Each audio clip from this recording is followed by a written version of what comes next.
അൻവർ ഒരു ആസ്ഥാന തലവേദനയാവുകയാണ് കോൺഗ്രസിന്. നിലവിൽ രാഷ്ട്രീയ അനിശ്ചിതത്വം തുടരുകയാണ്.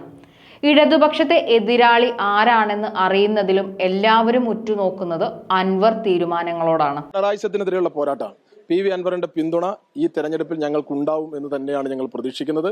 അദ്ദേഹവുമായി ബന്ധപ്പെട്ട് UDF-ന്റെ നേതാക്കന്മാർ ചർച്ച നടത്തി ആ വിഷയങ്ങളെല്ലാം പരിഹരിച്ച് എല്ലാവരും ഒറ്റക്കെട്ടായി ഒരു മനസ്സോടുകൂടി 3,56,00,000 വരുന്ന കേരളത്തിലെ മുഴുവൻ ജനങ്ങളുടെയും മനസാക്ഷിയുടെ പ്രാർത്ഥന ഈ തെരഞ്ഞെടുപ്പിൽ ഞങ്ങൾക്കൊപ്പമുണ്ട്.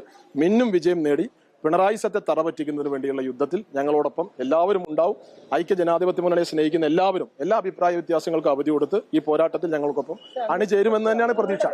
ആര്യാടൻ ഷൗക്കത്തിനെ UDF സ്ഥാനാർത്ഥിയായി പ്രഖ്യാപിച്ച ശേഷം ഏത് ചെകുത്താൻ നിന്നാലും വിജയിക്കുമെന്ന് പറഞ്ഞ ആളുടെ മുഖം മാറി, കൂടെ നാവും.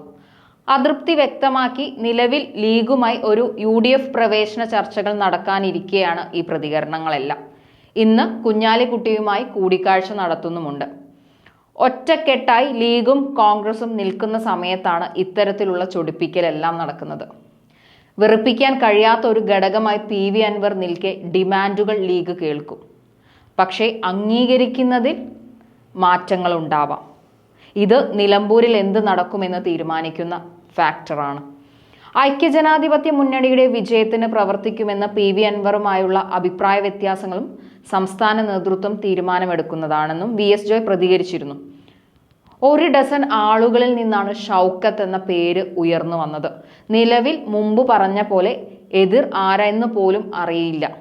അതിനു മുകളിലാണ് ഇത്തരത്തിലുള്ള വാക്പോരുകൾ നടന്നുകൊണ്ടിരിക്കുന്നത്. ഞങ്ങൾ പറഞ്ഞല്ലോ, എല്ലാ പ്രശ്നങ്ങളും തീരും. നല്ല മഴക്കാറാണ്. ഈ മഴക്കാറെല്ലാം പോയി മേഘം തെളിയും.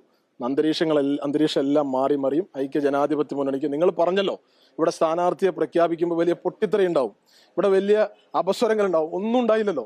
അപ്പൊ ഇതും അതുപോലെയാണ്. ഇപ്പൊ നിങ്ങൾ ആ വിഷയം വിട്ടു. ഞങ്ങൾ പറയുന്നത്, നിങ്ങൾ ഇപ്പൊ അടിയന്തരമായി ചർച്ച ചെയ്യേണ്ടത് ഇടതുപക്ഷ ജനാധിപത്യ മുന്നണിക്ക് ഇവിടെ സ്ഥാനാർത്ഥിയില്ല.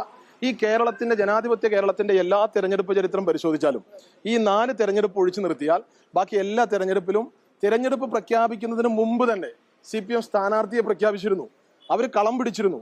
ഇതുവരെ സ്ഥാനാർത്ഥിയെ തീരുമാനിക്കാൻ CPM-ന് കഴിഞ്ഞിട്ടില്ല. ഞങ്ങൾ ആത്മാർത്ഥമായിട്ട് ചോദിക്കുകയാണ്, പിണറായി വിജയൻ നിലമ്പൂരിൽ മത്സരിക്കാൻ താല്പര്യമുണ്ടോ? അദ്ദേഹം മത്സരിക്കുന്നുണ്ടോ എന്നാണ് ഞങ്ങൾ ചോദിച്ചത്. സ്ഥാനാർത്ഥി എവിടെയാണ് ഇടതുപക്ഷ ജനാധിപത്യ മുന്നണിയുടെ സ്ഥാനാർത്ഥി? എന്താണ് പ്രഖ്യാപിക്കാൻ തടസ്സം? ഞങ്ങൾ സ്ഥാനാർത്ഥിയെ പ്രഖ്യാപിച്ചു, ഞങ്ങൾ കളം പിടിച്ചു, ഞങ്ങൾ പ്രചരണം ആരംഭിച്ചു. ഇടതുപക്ഷത്തിന്റെ സ്ഥാനാർത്ഥി എവിടെ എന്ന ചോദ്യമാണ് ഞങ്ങൾ ചോദിക്കുന്നത്. സ്ഥാനാർത്ഥിയെ പ്രഖ്യാപിച്ചതിനെ തുടർന്നുള്ള പ്രശ്നങ്ങളൊക്കെ ഞങ്ങൾ പരിഹരിച്ചോളാം. പക്ഷെ സ്ഥാനാർത്ഥിയെ പ്രഖ്യാപിക്കാൻ തന്നെ കഴിയാതെ ഈ തെരഞ്ഞെടുപ്പ് പ്രചരണത്തിൽ പകച്ചു നിൽക്കുന്ന ഒരു പാർട്ടിയാണ്, ഭരിക്കുന്ന പാർട്ടിയാണ്. അപ്പൊ അതിനെ സംബന്ധിച്ചുള്ള ഒരു ആശങ്കയാണ് നിങ്ങൾ ഇപ്പൊ ചർച്ച ചെയ്യേണ്ടത്. PV അൻവർ പരസ്യമായി ആര്യാടൻ ഷൗക്കത്തിനെ വിമർശിച്ചിരുന്നു. മറുപാളയത്തിൽ പോകാൻ ശ്രമിച്ച് പരാജയപ്പെട്ട ആളാണ് ഇയാൾ. ഒരു ഘട്ടത്തിൽ CPM-ന്റെ സ്വതന്ത്ര സ്ഥാനാർത്ഥിയാവാൻ ശ്രമിച്ചു. പിന്നെ ഈ തീരുമാനം സാമുദായിക സമവാക്യത്തിന് ചേരുന്നതല്ല. കൂടാതെ VS ജോയ്ക്ക് ഒരു ഗോഡ് ഫാദർ ഇല്ലാത്ത നേതാവാണ്. ഈ ഘട്ടത്തിൽ അദ്ദേഹത്തെ ലിഫ്റ്റ് ചെയ്യേണ്ട നേതൃത്വം തഴഞ്ഞു. കോൺഗ്രസിൽ ഗോഡ് ഫാദർ ഇല്ലാത്തവർ സൈഡ് ലൈൻ ചെയ്യപ്പെടും എന്നും അൻവർ പ്രതികരിച്ചിരുന്നു. ഇതാണ് വലിയ വിമർശനങ്ങൾക്ക് തിരികൊളുത്തിയത്. എന്താണ് നിലമ്പൂരിൽ നടക്കുക എന്ന് കണ്ടറിയാം. അതെല്ലാം അവസാനിക്കും, എല്ലാ വിവാദങ്ങളും അവസാനിക്കും.